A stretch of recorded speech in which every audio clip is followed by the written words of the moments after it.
প্রীতম দাস এখানে কোনো হিন্দুর প্রতিনিধি নয়, কোনো মুসলমানের প্রতিনিধি নয়, উনি মৌলভীবাজার 4-এর জনগণের প্রতিনিধি। উনি মৌলভীবাজার 4-এর সাধারণ মানুষের প্রতিনিধি, মেহনতি মানুষের প্রতিনিধি, শ্রমিকের কণ্ঠস্বর। প্রিয় শ্রীমঙ্গলবাসী, প্রিয় কমলগঞ্জবাসী, মৌলভীবাজার 4 অত্যন্ত গুরুত্বপূর্ণ আসন। আমরা জাতীয় নাগরিক পার্টি এনসিপির পক্ষ থেকে আপনাদের সন্তান প্রীতম দাসকে আমরা এই এলাকায় মনোনীত করেছি আসন্ন সংসদ নির্বাচনে। শাপলাকলি মার্কায় প্রীতম দাস হঠাৎ করেই প্রীতম দাস হয়ে ওঠেন নাই, দীর্ঘ লড়াই সংগ্রাম করে আজকে প্রীতম দাস আপনাদের ভোটে জাতীয় সংসদ নির্বাচনে যাওয়ার জন্য প্রতিদ্বন্দ্বিতা করছেন। জাতীয় নাগরিক পার্টি এনসিপি সিলেট বিভাগে মৌলভীবাজার 4 আসনটাকে তারা জোটের পক্ষ থেকে মৌলভীবাজার 4 আসনকে বেছে নিয়েছে। আমাদের সিলেটে আরো অনেক যোগ্য মেধাবী প্রার্থী থাকা সত্ত্বেও আমরা জোটের স্বার্থে, দেশের স্বার্থে আমরা স্যাক্রিফাইস করেছি এবং এই মৌলভীবাজার 4 আসনকে আমরা বেছে নিয়েছি, সর্বাধিক গুরুত্ব দিয়েছি। কারণ প্রীতম দাস আপনাদের সন্তান, দীর্ঘ সময় ধরে তিনি এই শ্রীমঙ্গল কমলগঞ্জ এলাকার জন্য, মৌলভীবাজার 4-এর মানুষের জন্য কাজ করে গিয়েছেন। চা বাগানের শ্রমিকদের জন্য ন্যায্য মজুরির দাবিতে আন্দোলন করে তিনি জেল খাটেছেন ফ্যাসিস্ট আমলে। এছাড়াও অন্তর্বর্তী সরকার হওয়ার পরও এই অত্র এলাকার জন্য তার নানামুখী উদ্যোগ ছিল, তিনি চেষ্টা করেছেন অল্প সময়ের মধ্যে যতটুকু কাজ করা যায়। এনসিপির পক্ষ থেকে আমরা এই অল্প সময়ে চেষ্টা করেছি আপনাদের নানামুখী সমস্যার সমাধান করার। আমরা মনে করি এই মৌলভীবাজার 4-এ হিন্দু, মুসলমান, সুন্নি, আলেম সবাই এবং নৃগোষ্ঠী, আদিবাসী সবাই ঐক্যবদ্ধভাবে প্রীতম দাসকে ভোট দিয়ে জয়যুক্ত করবেন, শাপলাকলিকে ভোট দিয়ে জয়যুক্ত করবেন।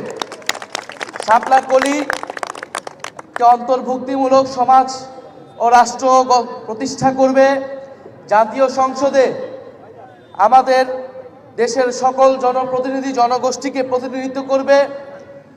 এবং প্রীতম দাস এখানে কোনো হিন্দুর প্রতিনিধি নয়, কোনো মুসলমানের প্রতিনিধি নয়, উনি মৌলভীবাজার 4-এর জনগণের প্রতিনিধি। উনি মৌলভীবাজার 4-এর সাধারণ মানুষের প্রতিনিধি, মেহনতি মানুষের প্রতিনিধি, শ্রমিকের কণ্ঠস্বর।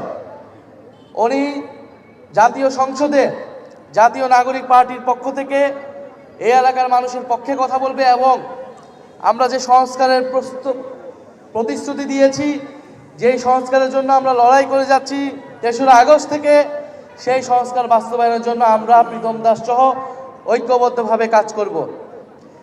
11 দলীয় ঐক্যজোট বাংলাদেশকে একটি আধিপত্যবাদ মুক্ত, বৈষম্য মুক্ত, চাঁদাবাজ মুক্ত, ইনসাফ ভিত্তিক দেশ হিসেবে গড়ে তোলার জন্য এই ঐক্যজোট গঠিত হয়েছে।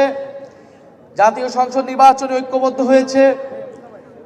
এই মৌলভীবাজার 4 আসনে ব্যালট বাক্সে শাপলাকলি অবশ্যই থাকবে এবং প্রীতম দাসই 11 দলীয় ঐক্যজোটের পক্ষ থেকে শেষ পর্যন্ত মনোনীত হবেন এবং শাপলাকলির পক্ষে আপনারা সবাই 11 দলের যারা রয়েছেন আপনারা ঐক্যবদ্ধভাবে প্রস্তুতি শুরু করেন, কাঁধে কাঁধ মিলিয়ে।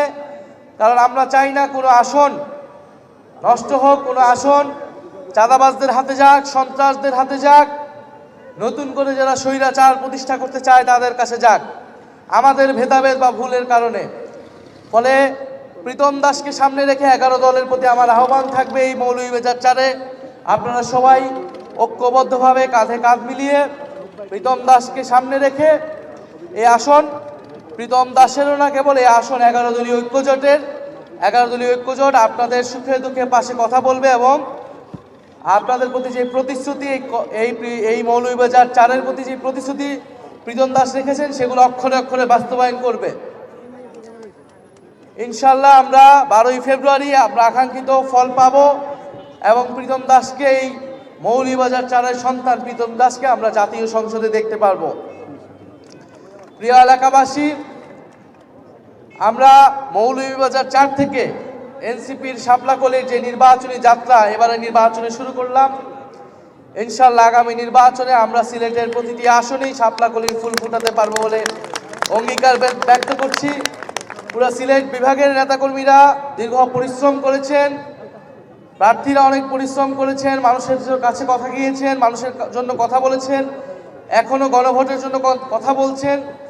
আপনাদের এই আত্মত্যাগ সিলেটবাসী এবং জাতীয় নাগরিক পার্টি এনসিপি মনে রাখবে। ইনশাআল্লাহ ভবিষ্যতে আপনারা এর প্রতিদান পাবেন। এখন দলের সাথে জোটের সাথে আপনারা যে আসনে আছেন 11 দলীয় মনোনীত প্রার্থীর পক্ষে কাজ করুন এবং বিশেষত যেহেতু শাপলাকলির প্রার্থী রয়েছে এই মৌলভীবাজার 4-এ, আপনারা মৌলভীবাজার 4-এর প্রতি বিশেষ নজর দিবেন এবং সবাই ঐক্যবদ্ধভাবে প্রীতম দাসকে জিতিয়ে আনার চেষ্টা করবেন।